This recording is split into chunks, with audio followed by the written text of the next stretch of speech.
Welcome to episode number 3 of the TM GolfCast. I'm Tad Myers, and in this episode, I got to sit down with my professor, my mentor, and somebody that I call a really good friend, Mr. J.R. Pond. He has mentored me over this past year. I know I would not be where I'm at today without him, and I really got blessed to have a professor as good as he is. So this is episode 3. This is my conversation with J.R. Pond.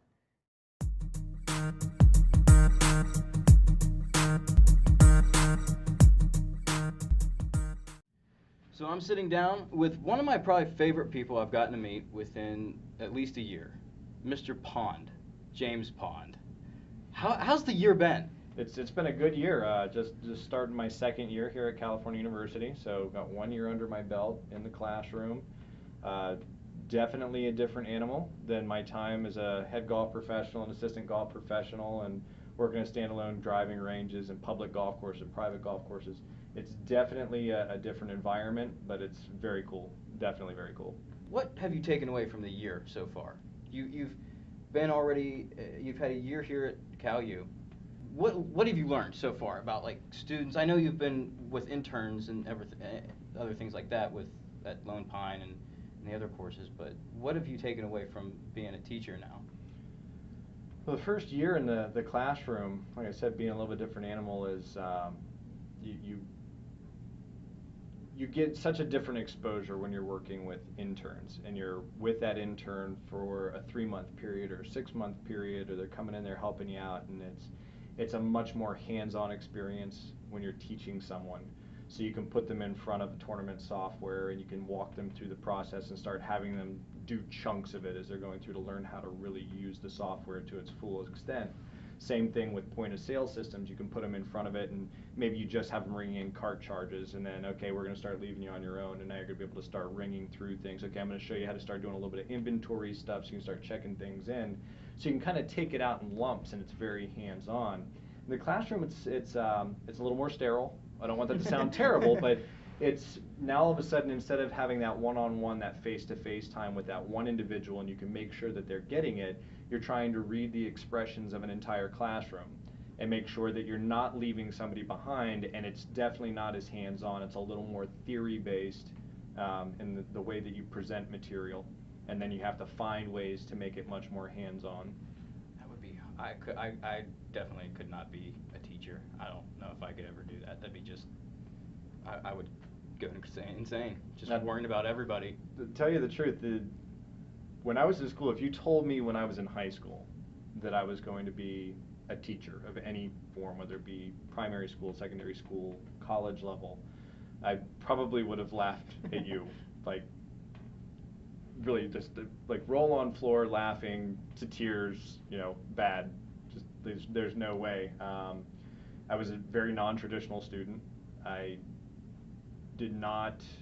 Learning did not come easily to me. I had to work really hard, and I was really immature for my age when I first got to college. I didn't finish my undergrad degree for 10 years after I graduated from high school. Oh, wow. I started at West Virginia Wesleyan. I put 1 year in at West Virginia Wesleyan. Did a lot of things that I wouldn't say that I'm not proud of, but a lot of things that if given the opportunity I would have done differently. I squandered my time while I was there, I feel like. I came home and decided that that really wasn't for me. I went to community college, worked my way through my associate's degree, finished my associate's degree, and then took 5 years off. Oh, wow. Took 5 years off from school before, and chased the ball around for a little while and got a little frustrated with golf, kind of took a little bit of time off from actually playing. Worked for the ARC, which was taking care of individuals with developmental disabilities, primarily in dually diagnosed behavior homes. So individuals that had some type of developmental disability and some other diagnosis, whether it be paranoid schizophrenic and they all had state-issued behavior plans, so you had to do all the behavior stuff. I did that for almost 5 years. Oh, wow. Before I finally, I burned out on it, and I called my mom and dad one day and said, "No, I think I'm ready to go back to school. If I come back home, can I go back to school?" I said, "Sure." So I packed up and moved back north, and started here at California University of Pennsylvania and as a student. And a couple years later, I finished my undergrad finally, about 10 years. I graduated in June of 1998 from high school. I graduated from college in May of 2008. Oh, wow. So it was almost 10 years to the day. It's about 9 years and 11 months. Well, we're coming up on that anniversary. We could have a party or something for you. Yeah, well, we just eclipsed the 10-year mark from when I graduated from Cal U. Now I'm in the graduate program for performance enhancement specialist.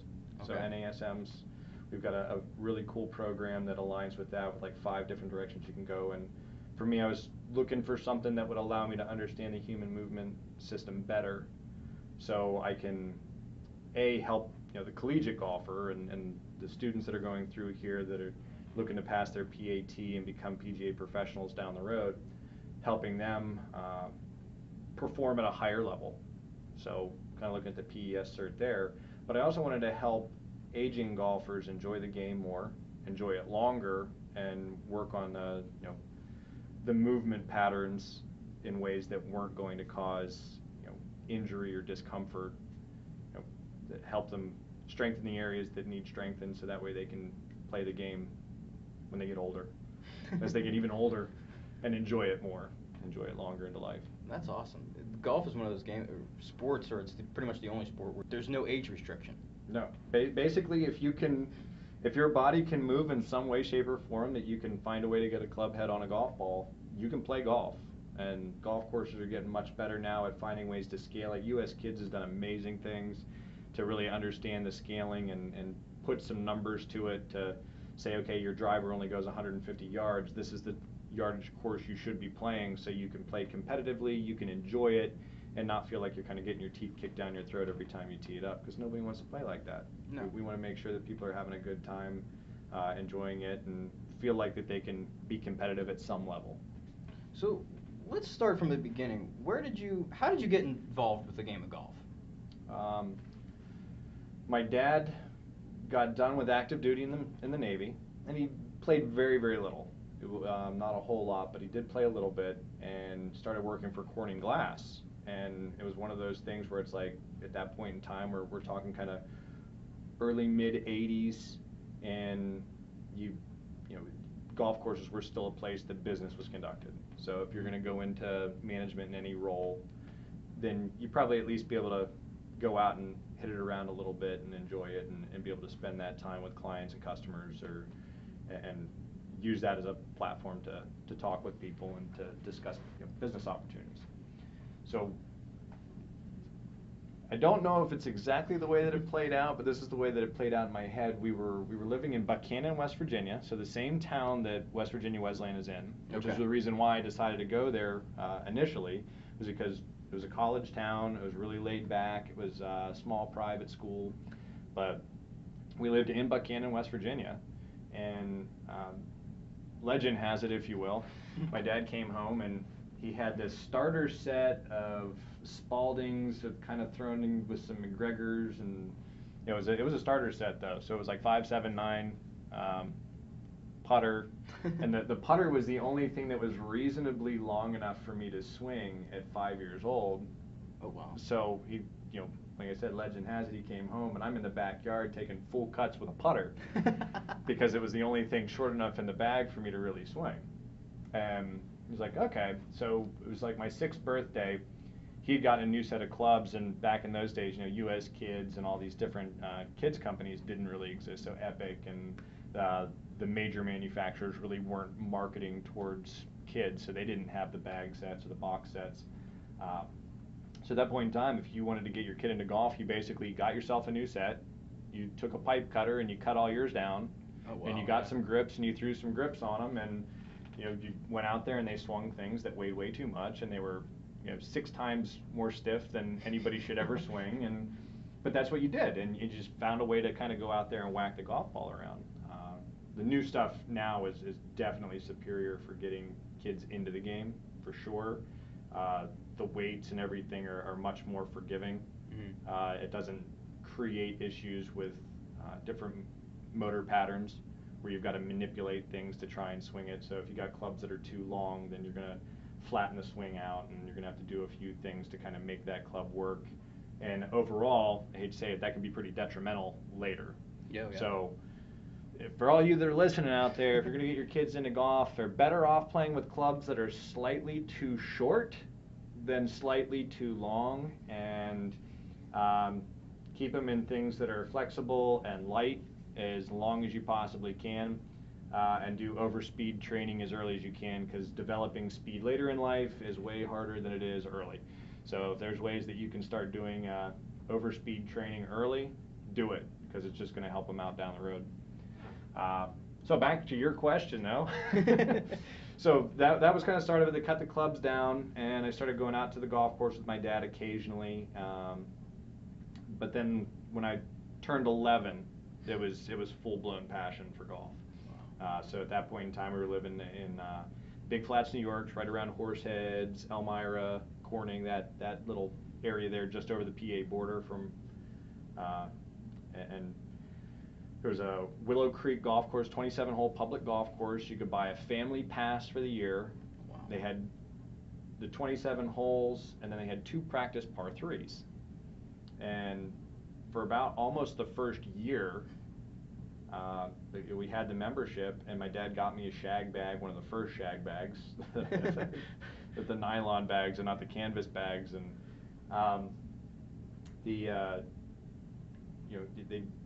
they dropped me off in the morning, and I'd go over and I'd play these 2 par 3s with 75 balls in the bag. So I'd hit 75 balls from the tee up to the green. I'd chip anything that missed the green onto the putting surface, and then I would putt everything that was on the putting surface towards the hole, shag them all up, go over the other tee, and whack them all back. And I would spend all day on these 2 holes just working on basically 5-iron down. I don't know that I don't think I've chipped in as much as I did those first 3-4 years of playing golf, just because of the way that I practiced, because I played to practice. I played these 2 par 3s over and over and over again, and I didn't hit the ball very far, so I could almost hit driver, but typically I'd hit 5-iron, which always left me short, and then I was hitting a 9-iron in because it was a little starter set, and I was finding ways to manipulate it, and I just played these 2 par 3s over and over again. After almost that entire summer, my dad's like, well, we paid for this membership so you could actually play the golf course too.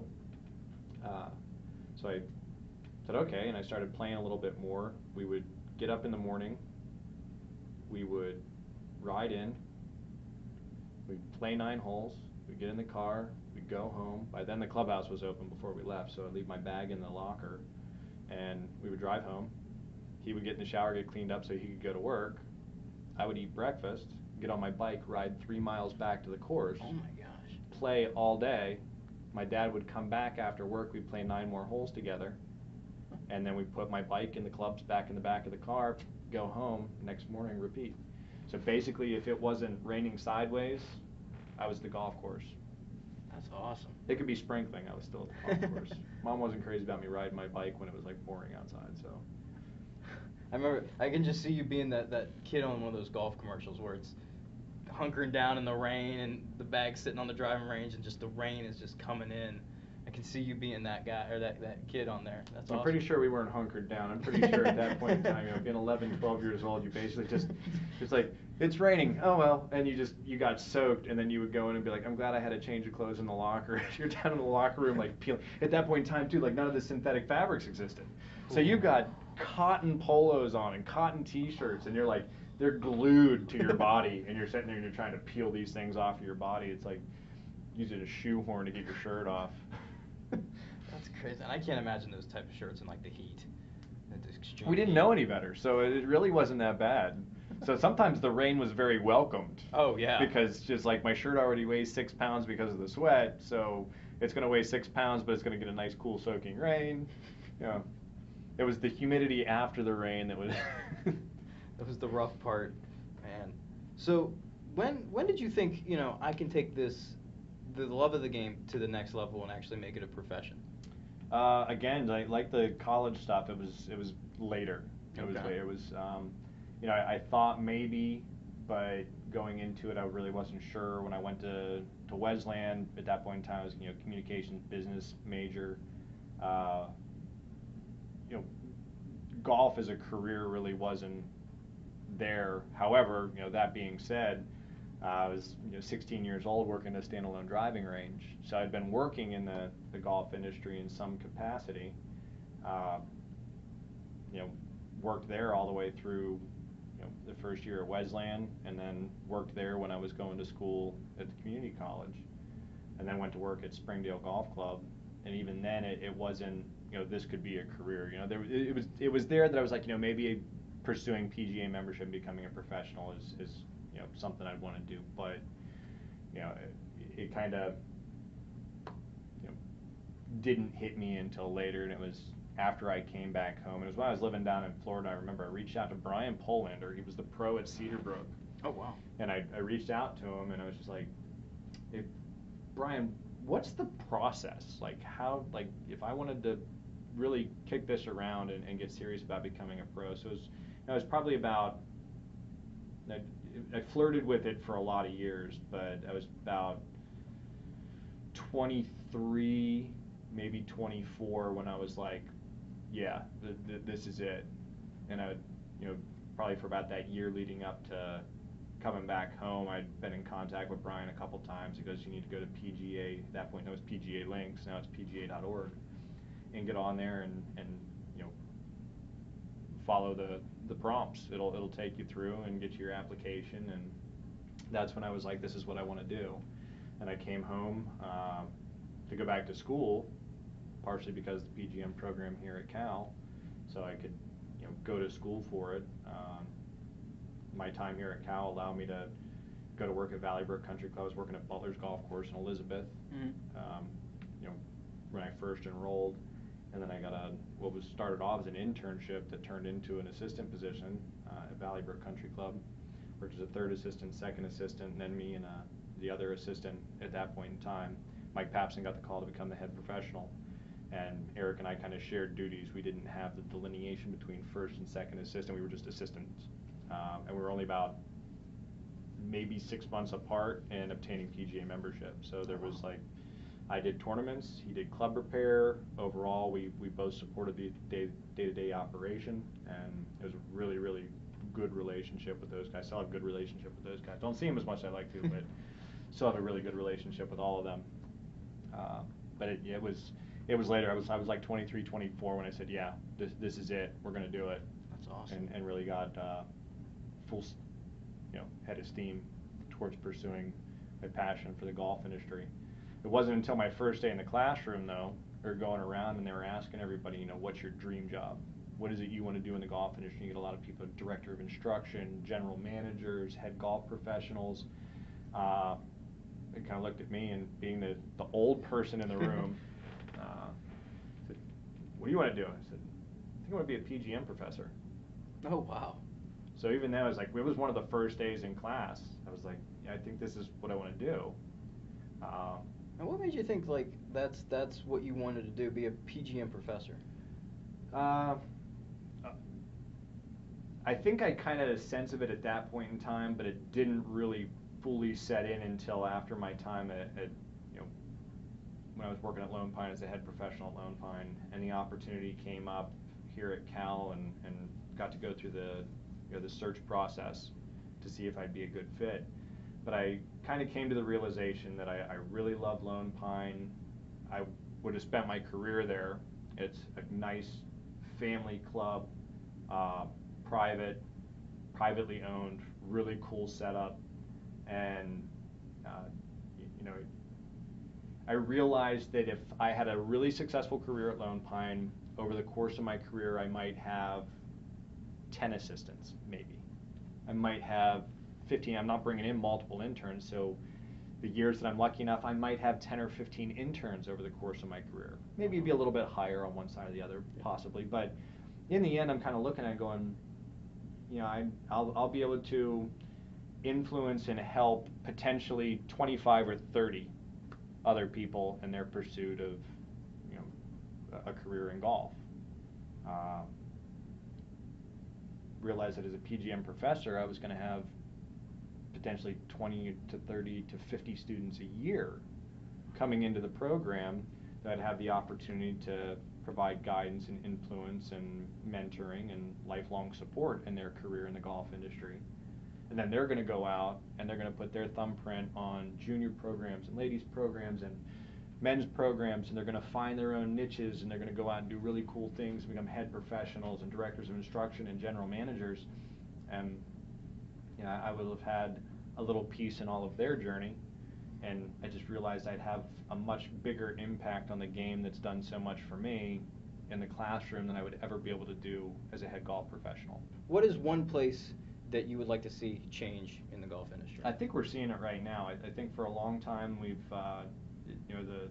the narrative has been that the golf industry was stagnant.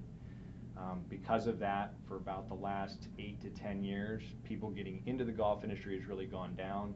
We've basically set up this structure where people think, okay, it's a billion hours, the pay's not really that good, there's not that many people coming out. Because of that fact, the demand's up. We're getting a lot of phone calls from facilities that are looking for help.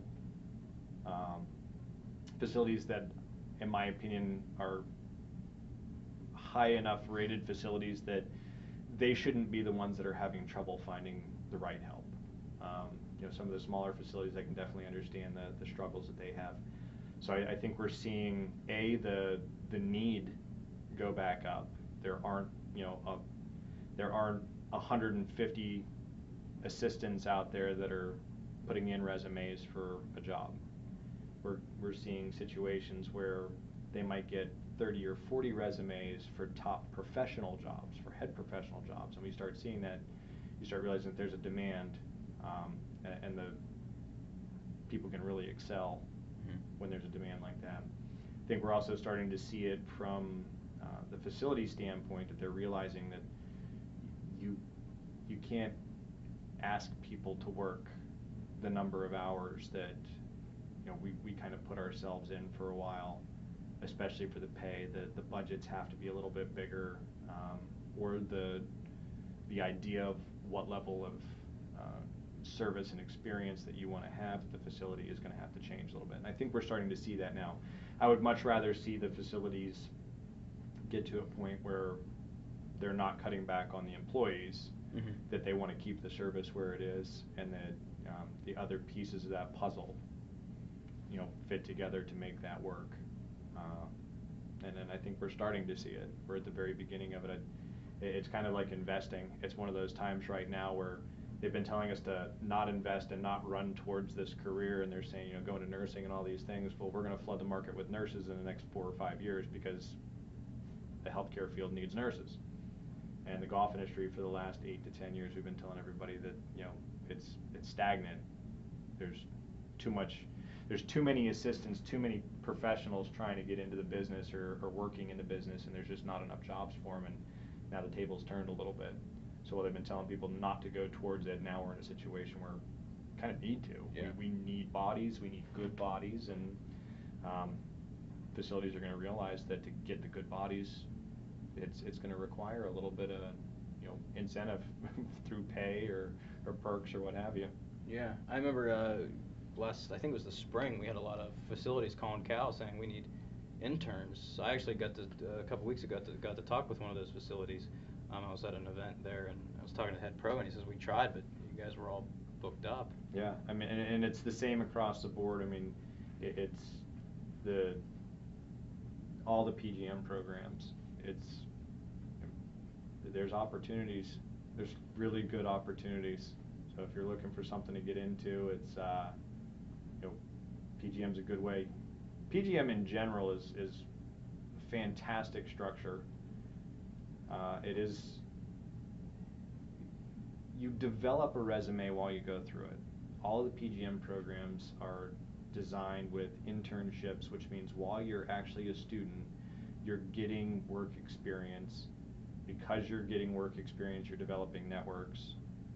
So by the time you graduate, you have a resume, you have experience. You're not I just graduated and I've got this degree, but I still don't have any experience, which makes it more difficult to employ somebody. So with all the PGM programs, it's a pretty amazing thing, just because developing this resume and developing your own network as you go, and it can lead to a lot of really cool things down the road, golf industry wise or other. It's just, there's really good opportunities out there. So, you've been in the golf industry for many years now. What is the craziest or funniest thing you've ever seen on a golf course or even here at Cal? Oof. I'll tell you what, there's I know this is one question I want to ask everybody here. In the world of tournament operations, tournament ops is definitely my baby, and I've had the privilege of running some pretty high-end golf outings, and it's crazy what happens at some of these things when you infuse golf with alcohol primarily. Not going to get specific as to the outing and stuff like that, but I've seen golf carts driven into like 30-foot inflatables in the middle of a fairway. We pulled golf carts out of lakes and streams. Luckily, these are not things that happen often. No, they really aren't. They're, and that's why they're the craziest things. But yeah, when you see a golf cart floating for a little while and then it's not floating anymore and then it grounds out and the backup buzzer goes on for a little while, then the battery stops and you've got to go get a backhoe or something and chain it around it and pull it back up out of the water. It's a wild experience to see. So that's probably most of the crazy stuff. It usually involves carts driven into inflatables or bodies of water. Now, have you gotten to play many golf tournaments since you've been in here at Cal? Did you get to play any this summer? I did not. It's not that I didn't get to. I've managed to keep myself very busy. I started a grad program in last winter, so I'm down to, hopefully this coming summer we're going to change a lot of that. I'll be done with the grad program in May, so hoping to get back into tournament golf. Been doing a lot of work on the golf swing. Played a lot of golf over the summer, some really cool places. So it was a really good summer, and feel like I'm making some progress on myself and my own game. That getting back into some competitive and tournament golf is something I'm looking forward to doing. But I also know that I didn't put a lot of focus in my game with the family at home, and I was very focused on the job, and didn't spend as much time on the game as I really should have. So getting back to tournament quality golf where you go out there and can enjoy the round and not feel embarrassed or be thinking twice about certain things. You can go out there and just play the game, and I feel like I'm getting back to that. And it's a much more fun place to play golf from. to know in general what direction the ball is going to go when you hit it and not have to guess a little bit. Yeah. Yeah. You start getting the process back together. Now, you also, what I've gotten to learn for the last year is you also like a little bit of club tinkering as well, a little bit. I do. I mean, I'm not going to sit on a grinder like you do and grind wedges, but I'm savvy enough to be able to do some modifications and stuff like that to clubs to make sure that we're getting proper fit. I'm definitely more of a loft lie guy. Okay. I am let's go through, let's take you out to the golf course. We're going to hit 10 ball series through, from top of the bag to the bottom, and start looking at shot ellipses and think about course management, and then look at those gaps and go, okay, what do we need to do to go in and gap fit somebody? And that's definitely more where I like to dwell. As much as I like the tech in clubs, I'm not the one that's going to sit down and I can fit you for a shaft, but I'm not the one that's going to go out and do the exotics, man. We've got graduates that are working at Club Champion and stuff like that, and that's what they do. I mean, they know every OEM shaft, they know every aftermarket shaft, and they can go through and do the 6 million different combinations that you can do to get somebody just dialed in perfect. And it's amazing the people that can do that and their brains work on that level. For me, it's much more about, okay, you've gone through the fitting process, okay, I'm going to put you over here. I want to see what your shot ellipse looks like. I want to see what does the ball flight patterns look like. I want to know what distance you hit every club in the bag, and I want to know if those distances are gapped out the way that we really want them to be. Are we seeing that 8 to 12 yards? Do we need to adjust something, be a little stronger, a little weaker to try and keep that gapping as we go throughout the bag? And I've had the opportunity to do that with some pretty good players, some D1 players and stuff as I've gone through, and that's getting it super dialed in. Yeah. Is where I kind of like to dwell. That's awesome. Now, as a final question, what is, as being a PGM student yourself from a couple years ago? From many years ago, you're right. Many years ago. Many years ago. What is one piece of advice you would give current PGM students currently, especially with working with them a lot now? I'll tell you, not just PGM students, but especially the high school students, is to look at the programs. If you've got an interest and a passion for golf, we always say you have to love the game to go in this direction. If you like the game, you're probably going to get burnt out on it. If you love the game, definitely look into it for PGM programs. Definitely come and take a look at Cal U, but I'm not going to sit there and say that it's the best fit for everybody. But I definitely encourage you to go out and take a look at them, and you're going to find a place that's going to be a good home for you. With internships, experience everything that you possibly can, whether it be muni courses, private courses, resort courses. Go out and seek out those opportunities. Travel. You're at one of those times in your life where the things that are going to impede your ability to do some things later in life don't exist at this point in time in your life. So getting an opportunity to see different parts of the country, to see the way different operations, big operations, small operations, and kind of find where your niche is. I mean, you're going to go out on internships and you're going to see things that you absolutely fall in love with. You say, this is it, I found it, I found what it is that I want to pursue. And then there's going to be other places that you go that you're going to say, that really wasn't for me, but I learned that about myself. I learned that, big resort wasn't my thing, or private really wasn't my thing, or, I like the high-end resort. And you start to kind of find what avenue you're going to go in for, to really be happiest in your career.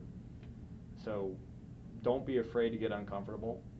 Try things out, especially with internships being 3 months for most of them, for the first few at least. You're going to go out and you always have the light at the end of the tunnel. If it's an absolutely horrid experience, you're going to learn that about that experience, but you've always got that light at the end of the tunnel, and at the end of that 3 months you go, okay, I learned that that's not my niche, that's not where I want to be. You might go out there and, like I said, hit a home run with one and say, you know what, I love this so much, I don't think I want to go looking at too many other things. Now I just want to see how different operations run, so you can take as much information as you can into that first assistant job. That's awesome. Well, thank you very much, J.R., for sitting down. I appreciate it. I'm sure everybody else has really learned a lot from you, and as hopefully the year goes on, we also learn a lot more. I hope so. That's what they're paying me for, but I really appreciate you taking the time to sit down with me and give me the honor of being on here. So I will let you get going. I appreciate your time, and we'll talk to you soon. Thank you. So that was episode number 3 of the TM GolfCast. That was with J.R. Pond. And next week, we are doing these podcasts weekly, by the way. So every Tuesday night, there's going to be a new podcast up. Next week is going to be my conversation with Derek Knobsnyder. He's a stand-up comedian. Got to sit down with him last week, and that was a really good conversation. If you missed the Instagram Live, I'm sorry about that. However, we are going to be doing more Instagram Lives, more Facebook Lives, and we are also going to be doing these, doing them in a different way, so you can actually watch the podcast as it's happening. So that was episode 3. Can't wait to see you for episode 4 next Tuesday with Derek Knobsnyder, and see you guys next time.